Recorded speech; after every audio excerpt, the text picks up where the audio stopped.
Serdarcan sen üçün, dostcan mergen sen üçün, hemme qaraşanlar üçün. Birazcık çarşadım bir zat qağdı, dağın bir dinlağını. Qolcu olsa, qolcu deyin, qolcu däl olsa, qolcu dälin. Bollu.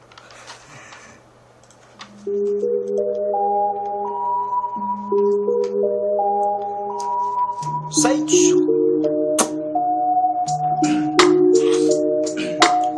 Durmuşu görmeni başarmalı her vakit başka taraftan yedi ölçü bir kesni yürüsü doğru teretsen kaça durmuş ama avrayısılıktan uyepten durmuş ne ettici ödü yoda şunu deretsen özüne gerek bolsan her kişiye gereksen sebebi ödün ekende ilmi beletsen şey dip durmuş da büyük baskancığına etsen ayaklarını jatımı dostum tüken var seyretsen yamanı yarış taraftan mıdama seyretsen her adı sevmeni başar yürekte yer etsen okdayın sözlerini gerek yerine atsan taş deyip geçir şunu mıdama belet bol seni gözledim sergezden şemanın yolundan hemen az başlanıp da tavzanı kin savuk kuydundan demsiz döşüm demesken tutun gerek sadımdan yalan sevgimin çektiren yalan nadından dostluk kabri yalan şu insanların gözünden gözledim baktığımı gücümün ettik barından durmuşa kalın yarım yetimli karımdan gönlüme sevgimesinen ayrılık karından belki ıkbal bilen urşup degenlerin barına yok olsa egnim mısın